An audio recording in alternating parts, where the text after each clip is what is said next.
जर्मेलो ने ये एक्सियम दी थी, तो इसीलिए इसको जर्मेलोज एक्सियम ऑफ चॉइस भी बोला जाता है। अब हम इसको थोड़ा सा इलेबोरेट करते हैं कि इसमें जो कुछ बातें कही गई हैं उनका मतलब क्या है। आप इसको जॉन्स लेमा के हेल्प से इसको थोड़ा रिलेट कर सकते हो। जॉन्स लेमा क्या, इसके अकॉर्डिंग क्या है स्टेट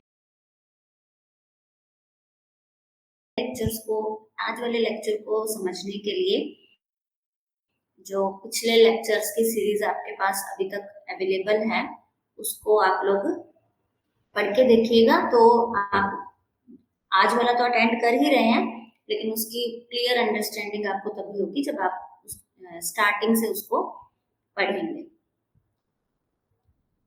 तो अब टाइम हो चुका है, तो इसीलिए मैं स्टार्ट करूंगी।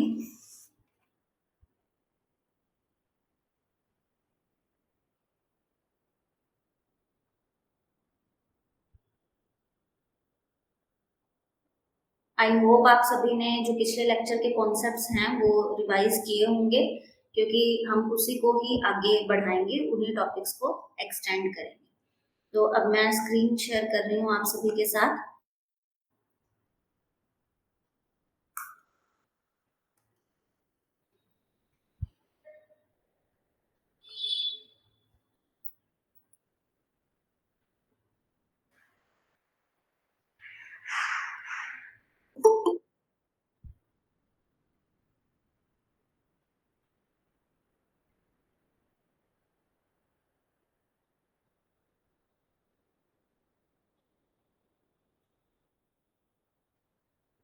ओके, तो इस लेक्चर सीरीज में हम रियल एनालिसिस के बारे में पढ़ रहे हैं।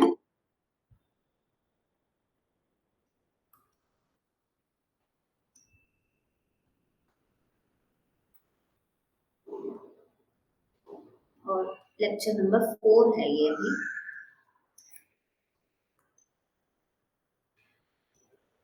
तो पिछले लेक्चर के अंदर हमने रिलेशन के बारे में पढ़ा था, और रिलेशन की कुछ प्रॉपर्टीज के बेस पे हमने समझा था कि इक्विवेलेंस रिलेशन क्या होती है,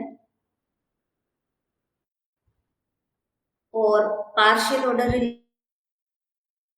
रिलेशन क्या होती है, टोटल ऑर्डर रिलेशन क्या होती है, और स्ट्रिक्ट ऑर्डर रिलेशन क्या होती है। तो इनकी कुछ प्रॉपर्टीज होती हैं जिसके बेस पे हम इनको डिफरेंशिएट करते हैं कि कौन से रिलेशन किस टाइप की रिलेशन है। तो जो इक्विवेलेंस रिलेशन का कॉन्सेप्ट है, उसी से जुड़े एक दो और कॉन्सेप्ट्स मैं आज आपके साथ डिस्कस करने वाली हूँ। तो इक्विवेलेंस रिलेशन के बारे में जब हमने पढ़ा था, तब हमने इक्विपोटेंट सेट्स के बारे में भी पढ़ा था, ठीक है। और उसी से अगर मैं थोड़ा रिकॉल करूँ आपके आगे, तो इक्विवेलेंस रिलेशन एक ऐसी रिलेशन होती है, equivalence relation is a relation which is,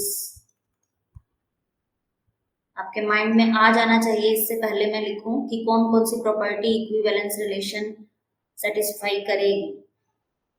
this is a relation which is reflexive, symmetric and transitive as well. तो एक ऐसी रिलेशन जो इन तीनों प्रॉपर्टीज को सेटिस्फाई करती है वो एक इक्विवेलेंस रिलेशन होती है।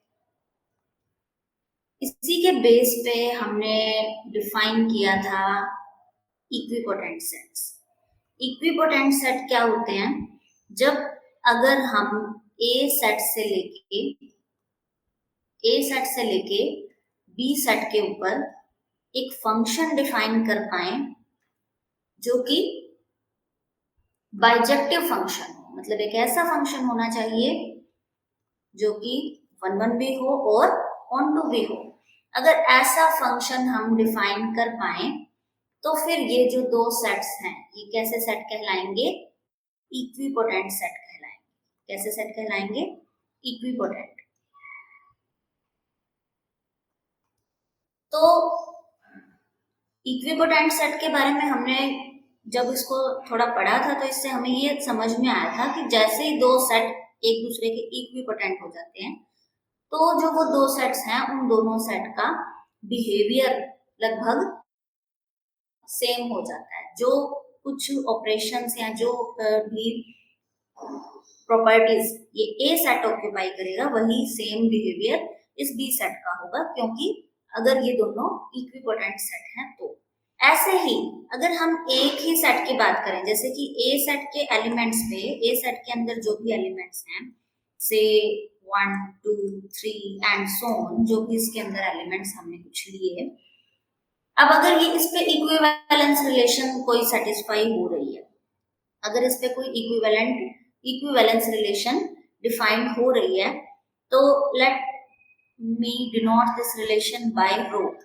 तो इसके कोई भी जो दो एलिमेंट हैं, अगर ए रिलेटेड है बी से, तो इसका क्या मतलब हो जाएगा कि this A element is equivalent to B, this A element is equivalent to B. तो अब जब मैंने ये एलिमेंट्स पे बात की कि एक एलिमेंट दूसरे एलिमेंट के इक्विवेलेंट हो गया, ऐसे ही ये ए जिस जिस एलिमेंट के साथ इक्विवेलेंस रिलेशन से जुड़ जाएगा, ये ए उन सभी एलिमेंट्स के इक्विवेलेंट हो जाएगा, ये ए उन सभी एलिमेंट्स के इक्विवेलेंट हो जाएगा। तो इसीलिए ये जो ए पूरा सेट था, इसको मैं कुछ इक्विवेलेंस क्लासेस की फॉर्म में डिस्ट्रीब्यूट कर सकती हूँ। फर्स्ट इक्विवेलेंट क्लास में मान लीजिए मैंने वो एलिमेंट ले लिए जो ए के इक्विवेलेंट है, तो इसको मैं ए से डिनोट कर दूंगी। फिर उसके बाद आगे मैंने एलिमेंट लिए जो बी के इक्विवेलेंट हैं, फिर इसी तरह से आगे के एलिमेंट लिए जो सी के इक्विवेलेंट हैं। कोरस्पॉन्डिंगली आप पूरे सेट को कुछ क्लासेस के अंदर डिवाइड कर सकते हो। पूरे सेट को आप इक्विवेलेंस क्लासेस, इसको इन सभी को हम क्या बोलेंगे, इक्विवेलेंस क्लासेस। तो पूरे सेट को हमने इक्विवेलेंस क्लासेस में डिफाइन कर दिया।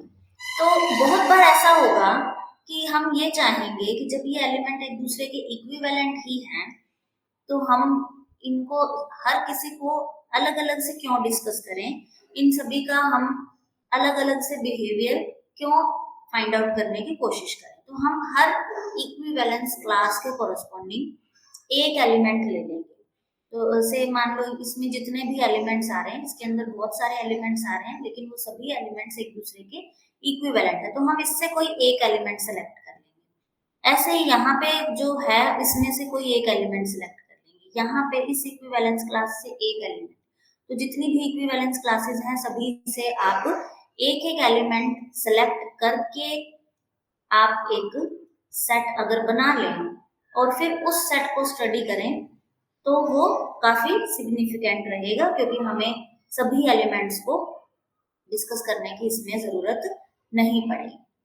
तो इसीलिए इस पे बेस्ड फिर एक कॉन्सेप्ट जो है वो डिफाइन होता है, वो है एक्सियम ऑफ चॉइस।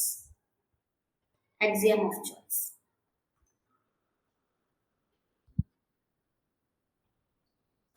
इसको जर्मेलो ने ये एक्सियम दी थी, तो इसीलिए इसको जर्मेलोज एक्सियम ऑफ चॉइस भी बोला जाता है। बाकी पॉपुलरली इसको एक्सियम ऑफ चॉइस के नाम से हम मैथमेटिकल कॉन्सेप्ट में हमें ये नाम मिलता है। तो एक्सियम ऑफ चॉइस का क्या मतलब है, इससे पहले आपको एक चॉइस फंक्शन की डेफिनेशन पता होनी चाहिए कि चॉइस फंक्शन क्या है। पहले मैं इस डेफिनेशन को आपको सिंबॉलिक फॉर्म में कि प्रॉपरली आप इसको कैसे रिप्रेजेंट करेंगे वो बताऊंगी, और फिर उसका मीनिंग बताऊंगी। तो जैसे हमने मान लीजिए इस तरह से ये मैंने एक लेटर लिखा है F, ये मैंने एक फैमिली ली है नॉन एम्प्टी सेट्स की, ठीक है। तो this be a family of non empty sets. तो एक चॉइस फंक्शन जिसको कि हम स्मॉल f से डिफाइन कर रहे हैं, ये स्मॉल f किस पे डिफाइन हो रहा है, इस फैमिली पे डिफाइन हो रहा है। ये एक ऐसा फंक्शन है जो कि इस फैमिली से लेके कहाँ पे डिफाइन हो रहा है, union of f belongings to this family और प्रॉपर्टी क्या है इस फंक्शन की, ये फंक्शन की डेफिनेशन क्या है, या इस फंक्शन की प्रॉपर्टी क्या है, दैट फॉर ईच सेट, अगर आप कोई भी सेट लेंगे इस फैमिली का, उसको आपने एफ से डिनोट कर दिया, इस फैमिली का कोई भी सेट अगर आपने एफ लिया है, उस पर अगर आप ये फंक्शन अप्लाई करेंगे तो वो मेंबर होगा एफ। देखिए ये तो इसको फुल फ्लैश्ड आप किस तरह से एक्सप्लेन करेंगे, ये इसकी स्टेटमेंट है, चॉइस फंक्शन की डेफिनेशन है। अब हम इसको थोड़ा सा इलेबोरेट करते हैं कि इसमें जो कुछ बातें कही गई हैं उसका मतलब क्या है। से मैंने ये एक फैमिली ले ली, नॉन एम्प्टी सेट्स हैं इसके अंदर, यानी इसके अंदर आप फाइव कंसिडर नहीं करेंगे क्योंकि फाइव भी वैसे तो एक सेट होता है, लेकिन इसमें नॉन एम्प्टी सेट्स लेने हैं। तो सेट मैंने ले लिया A B C and so on, ऐसे बहुत सारे सेट्स इसके अंदर है क्योंकि ये एक नॉन एम्प्टी सेट्स की फैमिली है। ठीक है, तो अगर ए कोई सेट है तो इसके अंदर कुछ ना कुछ एलिमेंट्स रहे होंगे, मान लीजिए फिलहाल के लिए मैं 1 2 3 ले रही हूँ, और अगर बी कोई सेट है तो इसके अंदर भी कुछ ना कुछ एलिमेंट रहे होंगे, से मैं इसके अंदर 4 5 6 ले लेती हूँ, केवल आपको समझाने के लिए कि हम कैसे इसको रिलेट कर पाएंगे। और जो सी है उसके अंदर से मैंने ले ली 7 8 9, इस टाइप। बेसिकली एफ जो है वो एक नॉन एम्प्टी सेट्स की फैमिली है, और क्योंकि ये सेट है तो इसके अंदर कुछ ना कुछ एलिमेंट्स होंगे, तो इसीलिए हमने एज एन एग्जांपल ये तीन सेट के ये एलिमेंट्स ले लिए। तो फर्स्ट जो लाइन है वो यहाँ तक कंप्लीट हो जाती है। अब सेकेंड में क्या बोला, a choice function F on this family is a function F two union of F. अब आप एक फंक्शन डिफाइन करने वाले हैं एफ, ये फंक्शन कहां से कहां डिफाइन हो रहा है, फैमिली से लेकर एफ की यूनियन। तो अब अगर मैं इस, यहाँ पे तो आपको समझ आ रहा है कि आप फैमिली का कोई ना कोई सेट लेंगे, लेकिन यहाँ पे अगर, यानी कि जो फंक्शन है वो किस पे अप्लाई होगा, इस फैमिली पे अप्लाई होगा। इस फैमिली में से आपको कोई मेंबर लेना है तो हो सकता है ये ए पे अप्लाई हो सकता है, बी पे अप्लाई हो सकता है, सी पे अप्लाई हो सकता है, इस तरह से ये जो फंक्शन है वो अप्लाई होगा। और इसकी आउटपुट कहाँ से आएगी, इस यूनियन में से आएगी। तो यूनियन का क्या मतलब है, इस फैमिली के अंदर जितने भी सेट्स आ रहे हैं उन सभी सेट्स की यूनियन। मीन्स अगर जैसे मान लीजिए पहला सेट है ए, दूसरा सेट है बी और तीसरा सेट है सी, उन सभी की यूनियन। और ऐसे बहुत सारे सेट हैं यहाँ पे हमारे पास, तो A union B union C union, आगे जितने भी सेट्स आ रहे हैं उन सभी सेट की यूनियन इटसेल्फ में एक सेट बनाएगी। तो ये जो पूरी यूनियन है वो एक सेट को रिप्रेजेंट कर रही है। और अभी जो मैंने एग्जांपल लिया उस बेस पे इस सेट के एलिमेंट्स की शुरुआत में आएंगे 1 2 3 4 5 6 7 8 9, और आगे जितने भी एलिमेंट्स होंगे उन सभी की यूनियन करके मैंने ये सेट क्रिएट किया है। अब जो ये जो फंक्शन है वो क्या किसी ए सेट पे अप्लाई होगा और आउटपुट क्या देगा, इस सेट में से कोई ना कोई आउटपुट देगा। ठीक है, तो लेकिन अब फंक्शन कैसे काम करेगा, इस फंक्शन की प्रॉपर्टी क्या है, with the property that for each set F in F of F is a member of F. तो इन्होंने क्या कहा कि ये जो फंक्शन है ये इस तरह से अप्लाई होता है कि जब हम इसकी आउटपुट देखते हैं तो वो एफ का मेंबर होती है। तो इसका क्या मतलब समझे हम, कि अगर आपने एफ ऑफ ए लिया है, आपने फंक्शन अप्लाई किया, किस पे अप्लाई किया, ए पे अप्लाई किया, तो अब जो इसकी आउटपुट है वो ए का ही कुछ ना कुछ मेंबर आएगी। पूरी कोडोमेन के अंदर तो हमारे पास बहुत सारे एलिमेंट हैं, लेकिन ये एफ हमें किस तरह से चूज करना है, क्योंकि हम चॉइस फंक्शन की डेफिनेशन पढ़ रहे हैं, तो ये जो फंक्शन है वो इस हिसाब से चूज किया जाता है चॉइस फंक्शन की, जो इसकी आउटपुट है वो एफ के मेंबर्स में से ही कुछ ना कुछ आनी चाहिए। ठीक है, तो एफ ऑफ ए की जो आउटपुट है या तो 1 आ सकती है, या फिर 2 आ सकती है, या फिर 3 आ सकती है। तो ऐसा अगर हम कोई फंक्शन चूज करते हैं जो कि हर सेट को उसी के एलिमेंट के साथ जोड़ देता है, तो उस फंक्शन को चॉइस फंक्शन बोला जाता है।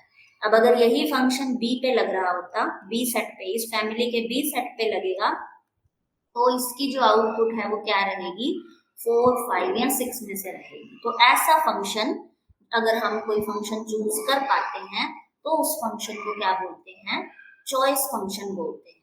और फिर एक्सियम ऑफ चॉइस क्या कहते हैं, एक्सियम ऑफ चॉइस जो हमने ऊपर लिखा, एक्सियम ऑफ चॉइस, तो इसका मतलब क्या है कि एक ऐसी एक्सियम, हम एक ऐसा कंसिडरेशन, एक ऐसा पोस्टुलेट मान के चल रहे हैं कि हम अपने हिसाब से ऐसी चॉइस बना सकते हैं, हम अपने हिसाब से ऐसी चॉइस बना सकते हैं अपने किसी भी कॉन्सेप्ट को प्रूव करने के लिए। तो according to axiom of choice हम क्या स्टेटमेंट समझेंगे इसकी, axiom of choice states that let F be a non-empty collection of non-empty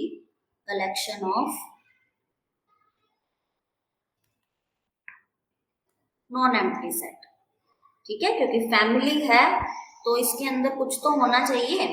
अगर कोई सेट ही नहीं होगा, ये फैमिली एम्प्टी तो नहीं हो सकती, क्योंकि हम क्या कर रहे हैं कि कुछ नॉन एम्प्टी सेट्स की कलेक्शन हमें लेनी है। तो ये जो फैमिली है ये नॉन एम्प्टी है, क्योंकि इसके अंदर कुछ ना कुछ मेंबर्स आएंगे। तो late F be a non-empty collection of non-empty sets, then there is a choice function, on F। तो क्या समझेंगे हम इससे कि एक्सियम ऑफ चॉइस हमें अलाउ करती है कि हम एक ऐसा फंक्शन चूज कर सकते हैं जो कि इस फैमिली के हर सेट को अपने ही मेंबर से जोड़ेगी। तो ये जो फंक्शन होगा, जो चॉइस फंक्शन होगा, वो इस फैमिली के हर सेट को इस सेट के मेंबर से जोड़ेगी। ठीक है, तो ये एक्सियम ऑफ चॉइस रहेगा। अब जैसे इसी को ही अगर हम थोड़ा अप्लाई करने की कोशिश करें तो आप इसको जॉन्स लेमा के हेल्प से इसको थोड़ा रिलेट कर सकते हो। जॉन्स लेमा क्या, इसके अकॉर्डिंग क्या है स्टेटमेंट जॉन्स लेमा की, जॉन्स लेमा में हम समझते हैं let X be a partial ordered set. तो अब आप इस टर्म से फेमिलियर हैं कि अगर मैंने ये बात लिखी है कि एक पार्शियल ऑर्डर्ड सेट है, तो इसका मतलब ये एक ऐसा सेट है जिसपे पार्शियल ऑर्डर रिलेशन डिफाइन हो रहा है। तो अगर मैंने X एक पार्शियल ऑर्डर सेट ले लिया for which every totally ordered subset, has an upper bound, then X has a maximum number। तो अब तक जो हमने आज के लेक्चर में डिस्कस किया है उसको अब देखिए आप काफी अच्छे से समझ पाएंगे इस जॉन्स लेमा की हेल्प से। I will try to explain it completely. देखिए इसमें क्या कहा हमने कि X कोई ऐसा सेट है जिसपे पार्शियल ऑर्डर रिलेशन सेटिस्फाई हो रहा है। तो इसका मतलब है कि अगर इसके अंदर कुछ एलिमेंट्स अगर आपने लिए हैं A, B, C, D इस तरह के एलिमेंट्स होंगे और इस पे कोई ना कोई रिलेशन डिफाइन होगा जिससे कि या तो A less than equal to B होगा और या फिर B less than equal to A होगा। ठीक है, और अगर ये दोनों कंडीशन सेटिस्फाई हैं तो इसका मतलब if A is less than equal to B and B is less than equal to A, this implies A is equals to B। तो ये मतलब जस्ट मैंने पार्शियल ऑर्डर रिलेशन की ही आपको प्रॉपर्टीज एक तरह से रिकॉल करवाई हैं। तो ये एक X एक ऐसा सेट है जिसपे कुछ इस तरह की रिलेशन डिफाइंड है। ठीक है, अब जरूरी नहीं है कि इसके अंदर सारे एलिमेंट एक दूसरे से रिलेटेड हो, क्योंकि ये पार्शियल ऑर्डर्ड सेट है तो इसके अंदर सारे एलिमेंट एक दूसरे से रिलेटेड नहीं हो, क्या पता। तो इसलिए हम क्या करेंगे, हम इसके सबसेट्स बनाएंगे, सबसेट्स बनाने शुरू करेंगे। और अब इन सबसेट्स में हमने से ऐसे एलिमेंट ले लिए जो कि एक दूसरे से रिलेटेड है, क्योंकि हमें क्या करना है, एवरी टोटली ऑर्डर्ड सबसेट। तो अब इस सेट से हमने ऐसे सबसेट बनाए, से मैंने A ले लिया, बी ले लिया और सी ले लिया। तो ये ए, बी और सी ऐसे सबसेट हैं जो कि टोटली ऑर्डर्ड है। टोटली ऑर्डर्ड का क्या मतलब हो गया कि इसके अंदर हर एलिमेंट एक दूसरे से रिलेटेड है।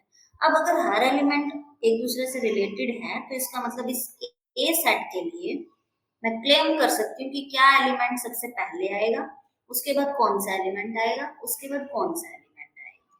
ठीक है, तो इसका मतलब हमने यहाँ पे क्या किया, ऑर्डर जो है वो कंप्लीटली इसमें डिफाइन हो सकता है क्योंकि ये टोटली ऑर्डर्ड सेट है। तो फिर उसके बाद अब क्या लिखा है ऊपर, अब अगर ये सेट ऐसा है कि every totally ordered subset has an upper bound, कि हर टोटली ऑर्डर्ड सबसेट का एक अपर बाउंड है, इसका एक अपर बाउंड है, then x has a maximal member. तो अगर आप इसके कोरस्पॉन्डिंग इस पूरे सेट के लिए अगर मैं कोई ऐसा इसके अंदर इसका एक स्पेसिफिक ऑर्डर है तो इसके अंदर जो बिल्कुल लास्ट वाला एलिमेंट आएगा वो इसके अपर बाउंड की तरह बिहेव करेगा। तो इस एलिमेंट का मुझे अपर बाउंड मिल गया, इन सभी एलिमेंट्स का अपर बाउंड इस सेट से मिल गया। इसी तरह से मैं बी सेट की बात करूंगी, वो भी टोटली ऑर्डर्ड है, तो यहाँ पे मुझे एक अपर बाउंड मिल जाएगा। और इसी तरह से सी सेट की बात करेंगे तो यहाँ पे एक अपर बाउंड मिल जाएगा, क्योंकि ऐसा बोल रखा है कि every totally ordered set has upper bound, इनका कोई ना कोई अपर बाउंड एग्जिस्ट कर रहा है। तो मुझे ए के कॉरेस्पॉन्डिंग अपर बाउंड मिल गया, बी के कॉरेस्पॉन्डिंग अपर बाउंड मिल गया, सी के कॉरेस्पॉन्डिंग अपर बाउंड मिल गया।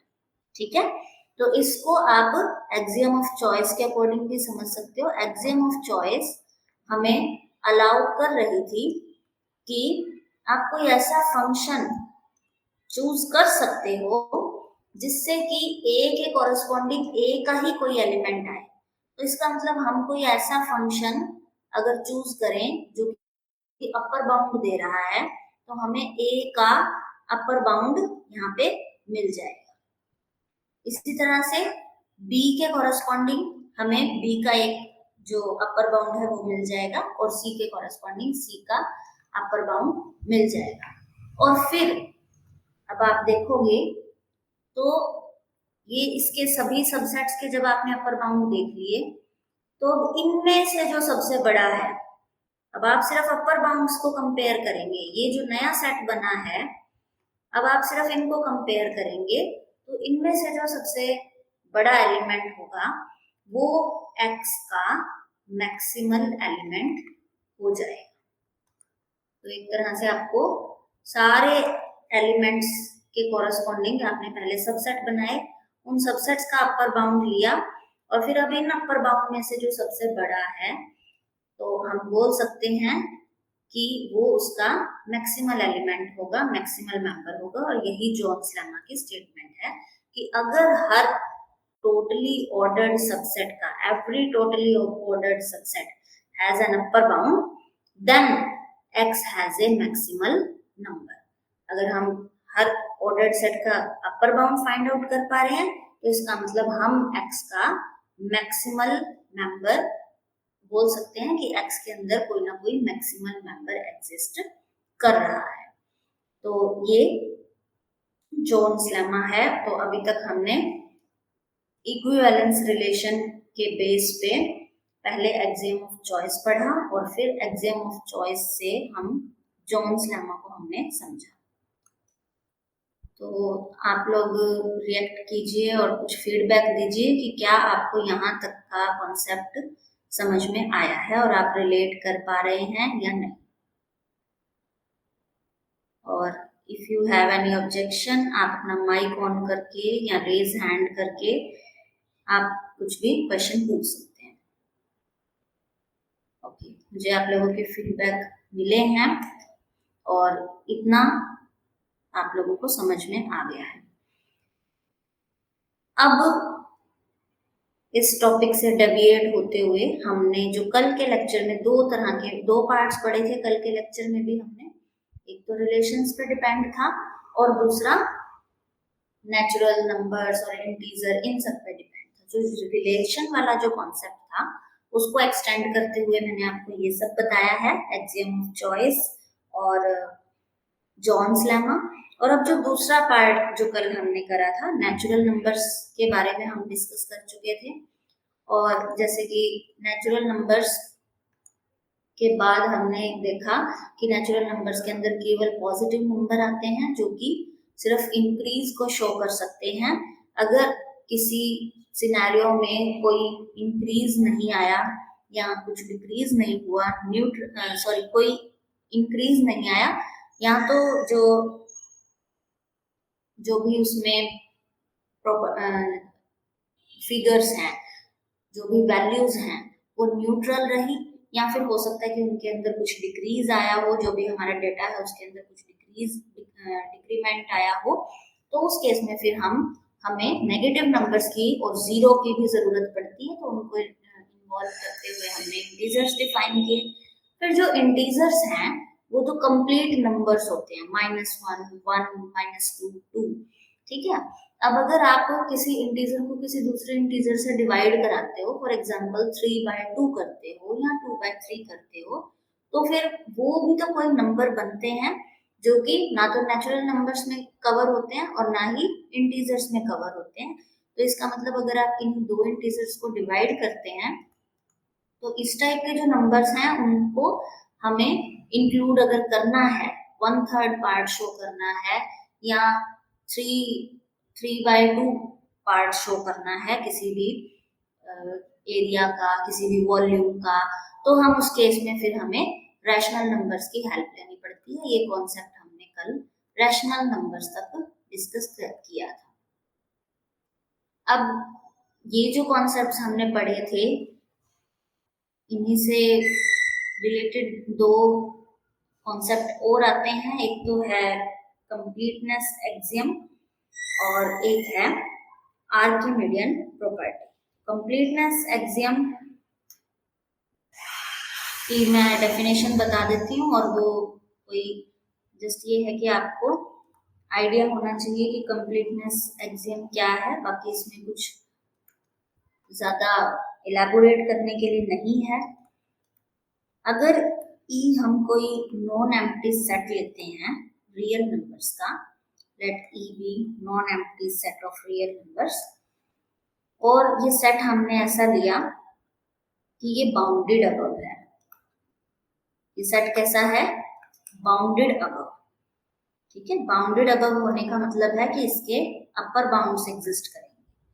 तो वो जो अपर बाउंड्स जितने भी एग्जिस्ट कर रहे हैं, अब जैसे हमने ऊपर बात की कि अगर अपर बाउंड सारे एग्जिस्ट कर रहे हैं तो उसमें से कोई ना कोई जो सबसे बड़ा होगा वो मैक्सिमल एलिमेंट होगा, वैसे ही we can say among the set of upper bounds of E, जितने भी ई के अपर बाउंड्स एग्जिस्ट करेंगे उनमें से कोई ना कोई स्मॉलेस्ट भी होगा। तो there will be a smallest upper bound, ठीक है, स्मॉलेस्ट और लीस्ट अपर बाउंड। तो जब भी कोई सेट बाउंडेड अबव होता है तो उसके सभी अपर बाउंड्स में से जो स्मॉलेस्ट अपर बाउंड है वो भी एग्जिस्ट करता है, जिसको हम लीस्ट अपर बाउंड बोलते हैं। तो जस्ट ये है कंप्लीटनेस एक्सियम, कंप्लीटनेस एक्सियम। अब हम एक इम्पोर्टेंट प्रॉपर्टी पढ़ने वाले हैं जो कि है आर्किमिडियन प्रॉपर्टी, और इसको आप बहुत ही ध्यान से समझेंगे। आर्किमिडियन प्रॉपर्टी को बहुत ही इम्पोर्टेंट प्रॉपर्टी है। तो इसमें देखिए क्या रहेगा, अगर थोड़ा सा आप रिकॉल भी करने की कोशिश कीजिए कि आपने कहीं इसको पढ़ा है नहीं पढ़ा है। देखिए आर्किमिडियन प्रॉपर्टी, हो सकता है कि स्टेटमेंट जैसे आप देखेंगे तो आपको कुछ ध्यान आए कि ऐसा ऐसा कुछ पढ़ा है। जिन्होंने मास्टर्स कर रखी है उन्होंने तो फॉर श्योर पढ़ा होगा। आर्किमिडियन प्रॉपर्टी क्या है? ये property, for each pair of positive real numbers A and B, हमने एक पेयर लिया है पॉजिटिव रियल नंबर्स का, और वो रियल नंबर्स क्या क्या हैं, A and B. There is a natural number, there is a natural number n there is a natural number n for which na is greater than b, na is greater than b. This is Archimedes property. तो अब हम इसका proof discuss करेंगे। देखिए क्या कहा गया है कि जब भी आप कोई दो रियल नंबर लेंगे ना, तो उनके लिए एक ऐसा n एग्जिस्ट करेगा जो कि इस कंडीशन को सेटिस्फाई करता हो, n is less than b। पहले हम मान लेते हैं, हम इसको कॉन्ट्राडिक्शन से प्रूव करेंगे, तो हम मान लेते हैं कि ऐसा अगर कोई n नेचुरल नंबर एग्जिस्ट कर रहा है तो उसके लिए na ग्रेटर देन b नहीं है। Let na is not greater than b, ठीक है। तो इसका मतलब क्या हुआ, na लेस होगा b से, और अगर na लेस हो गया b से तो इसका मतलब n जो है वो लेस हो जाएगा b बाय a से, n लेस हो जाएगा b बाय a से, ठीक है। तो फिर ये जो n जो है, n किसको डिनोट कर रहा है, एक नेचुरल नंबर, ठीक है। तो हमने क्या लिखा इसके अकॉर्डिंग कि अब देखिए आप यहाँ पे b और a की वैल्यू वेरी कर सकते हैं, ठीक है, क्योंकि आपने क्या कहा कि हर पेयर के लिए b और a की कुछ भी वैल्यू हो, b और a कोई भी पॉजिटिव रियल नंबर हो, उनके कॉरेस्पॉन्डिंग एक नेचुरल नंबर आपको मिल जाए, ठीक है। तो इसका क्या मतलब हुआ कि जैसे जैसे हम b और a की वैल्यूज चेंज करते रहेंगे, हमारे को नेचुरल नंबर्स मिलते रहेंगे, और वो जो नेचुरल नंबर्स होंगे वो छोटे होंगे इस वैल्यू से, वो नेचुरल नंबर्स छोटे होंगे इन वैल्यू से। तो इसका मतलब अगर एक स्पेसिफिक केस में अगर हम b और b बाय a की वैल्यू देख लें और उसको c से डिनोट कर दें, ठीक है, तो इसके कॉरेस्पॉन्डिंग जो नेचुरल नंबर है से मैंने फिक्स कर दिया कि b की ये वैल्यू है, a की ये, और ये नेचुरल नंबर है। तो अब इस केस में ये जो नेचुरल नंबर है वो इससे छोटे, यानी नेचुरल नंबर सारे इस वैल्यू से छोटे आते जा रहे हैं, तो इसका मतलब ये जो वैल्यू है ये क्या हो गई, नेचुरल नंबर्स का अपर बाउंड हो गई, ये वैल्यू इन नेचुरल नंबर्स का अपर बाउंड हो गई, क्योंकि सारे नेचुरल नंबर्स इनसे छोटे आते जा रहे हैं, ठीक है। तो इसका मतलब हम क्या कह सकते हैं, अगर मैं इसको नेचुरल नंबर को n की बजाय किसी c से डिनोट कर दूं, तो यानी कि जो c है वो क्या हो जाएगा, c is upper bound of, sorry ये हम जो ये वाली वैल्यू है, हम क्या कह रहे हैं कि सारे natural numbers b by a से छोटे होते जा रहे हैं, सारे natural numbers b by a से छोटे होते जा रहे हैं, तो इस b बाय a को हम c मान लेंगे। तो इसका मतलब ये जो सारे नेचुरल नंबर हैं वो c से छोटे हैं, और जो c है वो अपर बाउंड हो जाएगा किसका, नेचुरल नंबर्स का। ये जो c है वो इन नेचुरल नंबर्स का अपर बाउंड हो गया। अब अगर नेचुरल नंबर्स के अपर बाउंड एग्जिस्ट कर रहे हैं, तो जो भी इसके अपर बाउंड है उन अपर बाउंड में से कोई ना कोई, उन अपर बाउंड में से कोई ना कोई लीस्ट अपर बाउंड होगा, ठीक है। तो इस तरह से आप देख सकते हो कि अगर बहुत सारे अपर बाउंड एग्जिस्ट कर रहे होंगे तो उसके कोरस्पॉन्डिंग आपको एक सी नोड मिलेगा जो कि लीस्ट अपर बाउंड होगा, C node will be least upper bound, ठीक है। तो ये हम बोल सकते हैं बाय कंप्लीटनेस एक्सियम, हमने ऊपर पढ़ा बाय कंप्लीटनेस एक्सियम, अगर हमें अपर बाउंड्स मिले हुए हैं तो उन अपर बाउंड्स में से कोई ना कोई लीस्ट अपर बाउंड होगा, और वो जो सी नोड है वो क्या हो जाएगा, सी नोड हमने डिनोट कर दिया लीस्ट अपर बाउंड है। अब अगर सी नोड लीस्ट अपर बाउंड है तो अगर मैं इसमें से एक वैल्यू कम कर दूं, तो सी नोड तो लीस्ट अपर बाउंड था, यानी कि इससे छोटा कोई भी अपर बाउंड एग्जिस्ट नहीं हो सकता, एग्जिस्ट नहीं कर सकता। तो इसका मतलब अगर मैं सी नॉट -1 लूं तो this is not upper bound.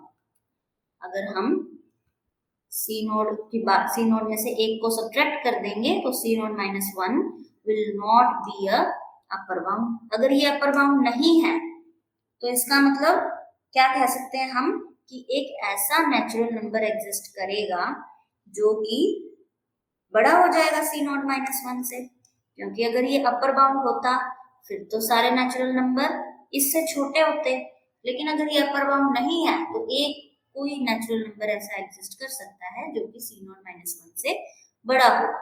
और इसका मतलब फिर क्या हुआ कि n प्लस 1 जो है वो बड़ा हो गया सी नोड से। n प्लस 1 अगर सी नोड से बड़ा हो गया तो इसका क्या मतलब हुआ।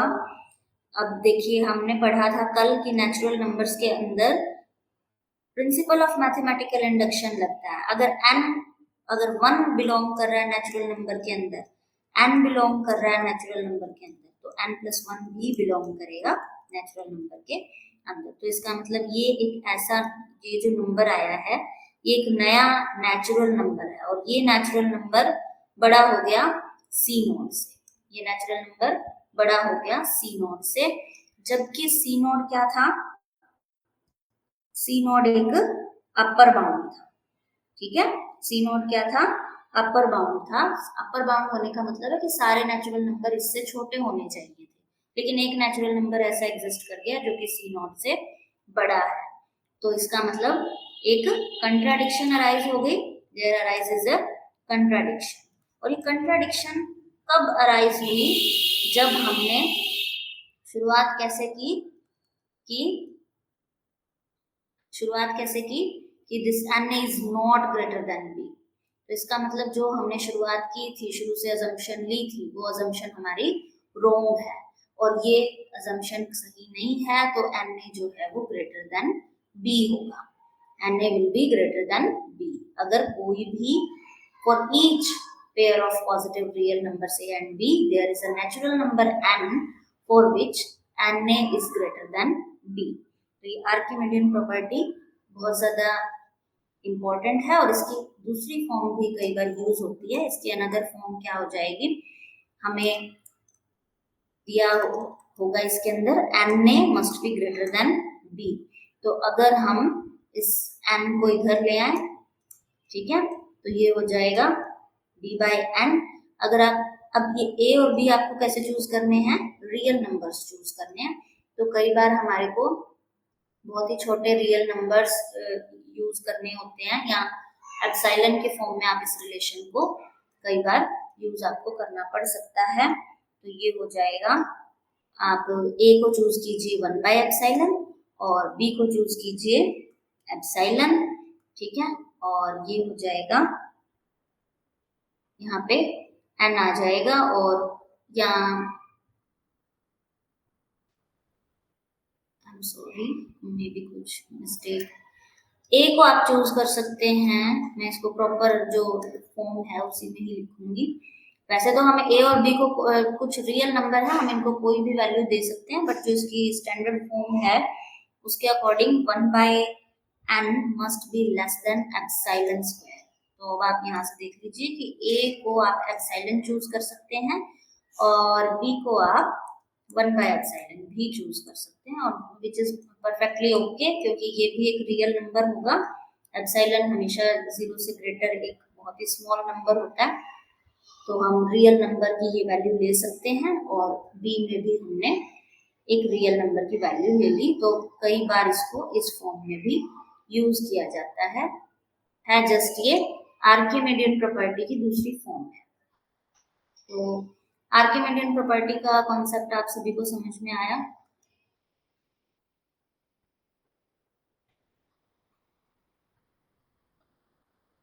गुड, राहुल, पूजा,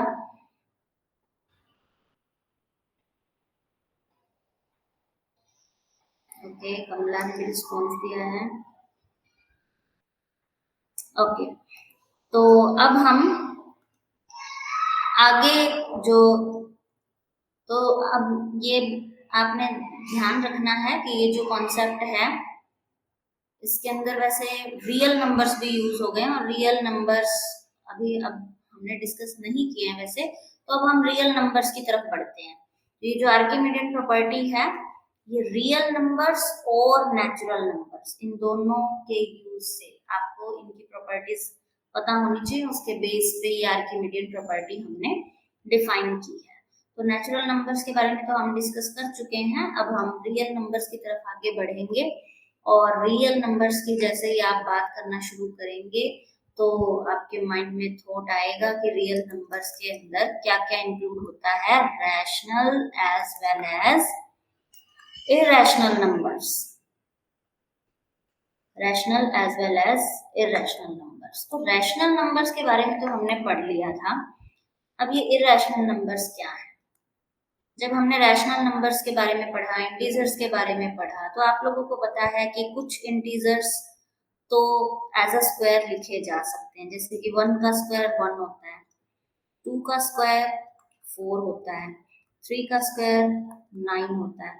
लेकिन अगर मैं इसके बीच के नंबर उठाना चाहूँ, 2 लेना चाहूँ या 3 लेना चाहूँ, तो 2 को किसी नंबर के स्क्वायर, किसी इंटीजर के, मतलब ये ऐसा नहीं लिख सकते कि 1 का स्क्वायर हो या 2 का या -1 का या -2 का।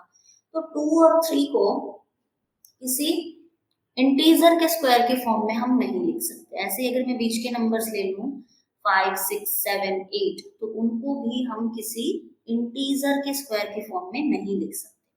ठीक है, तो ये जो ऐसे नंबर्स होते हैं, अब जैसे कि मान लीजिए मैंने 2 लिया और उसको लिखा x स्क्वायर, तो फिर अब इस 2 को किसी नंबर का स्क्वायर की फॉर्म में लिखने के लिए जाहिर सी बात है कि हम कोई इंटीजर तो यूज नहीं कर सकते, क्योंकि जब इंटीजर का मैंने स्क्वायर कर करके देखे, -1 का स्क्वायर करके देखा 1 का स्क्वायर आया तो 1 आया, -2 का स्क्वायर किया 2 का स्क्वायर किया तो 4 आया, -3 का स्क्वायर किया 3 का स्क्वायर किया तो 9 आया।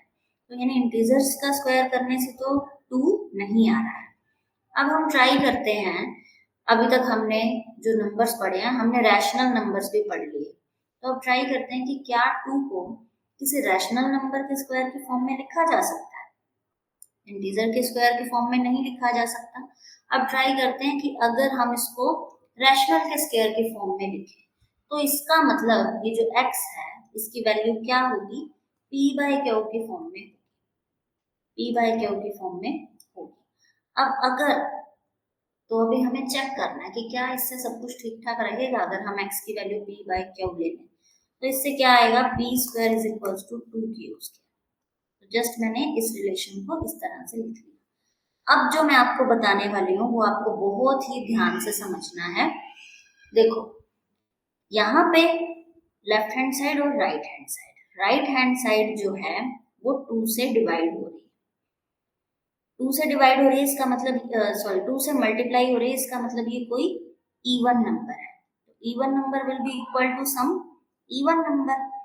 तो अगर p² इवन है, इफ p² इज इवन, तो इसका मतलब अगर p² इवन होगा तो इसका मतलब p² इज डिविजिबल बाय 2, 2 से भाग होगा पूरा पूरा। ठीक है, लेकिन अगर p² 2 से डिविजिबल है तो ये तभी होगा जब p डिविजिबल हो 2 से।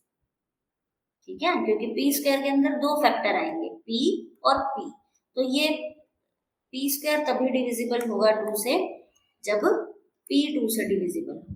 तो अगर p 2 से डिविजिबल है तो इसका मतलब इसके अंदर भी 2 का फैक्टर आना चाहिए और इसके अंदर भी 2 का फैक्टर आना चाहिए। ठीक है, इसका मतलब यहाँ पे 2 × 2 आना चाहिए।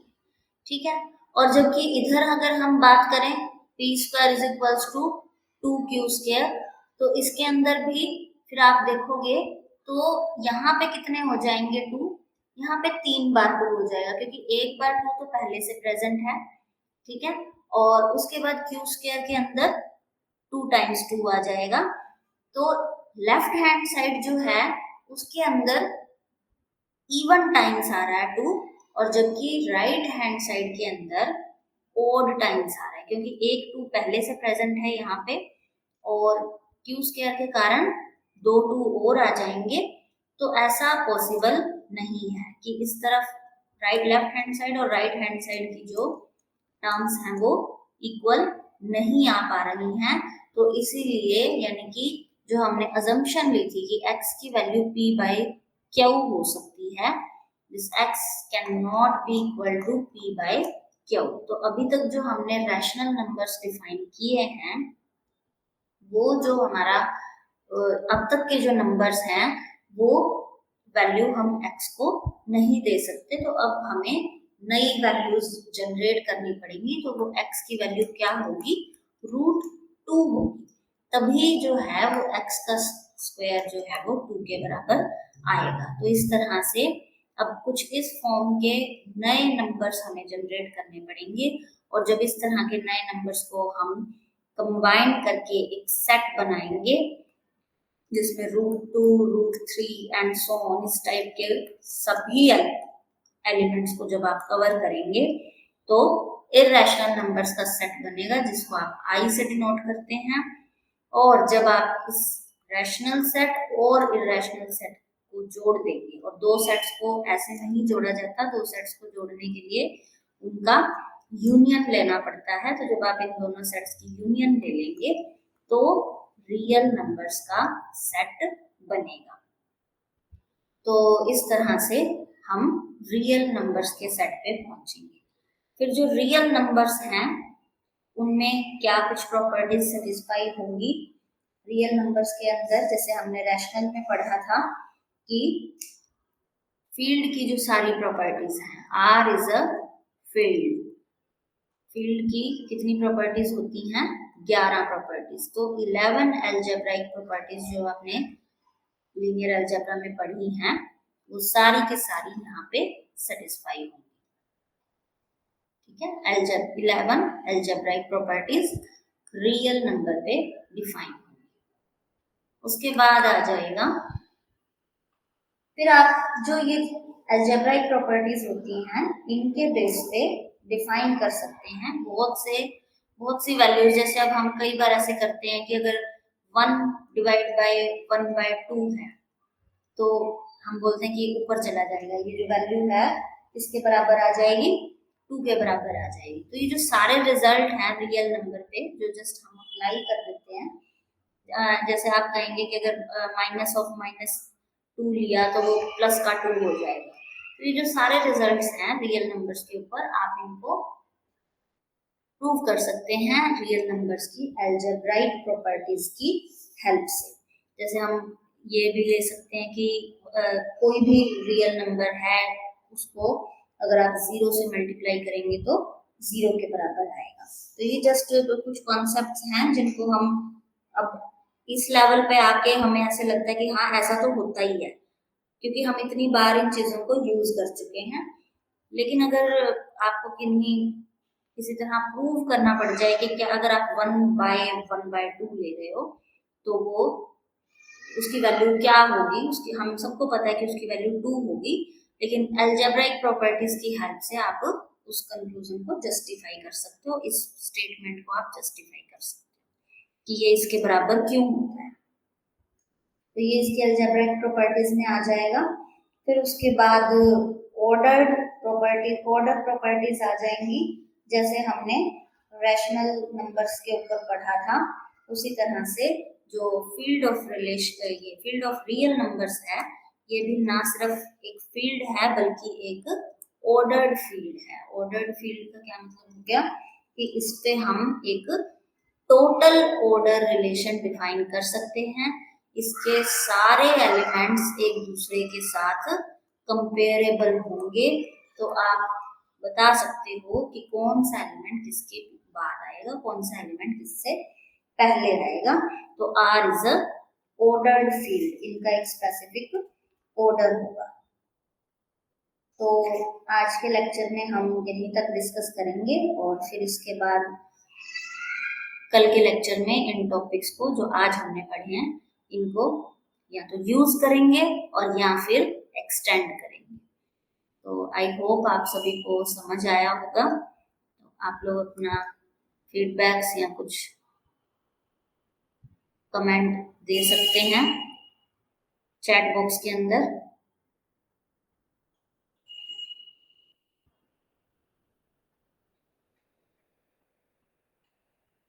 और आज के लेक्चर में हम इतना ही पढ़ेंगे। इससे रिलेटेड कोई भी डाउट्स हो तो वो आप कल मुझसे डिस्कस कर सकते हो। ठीक है।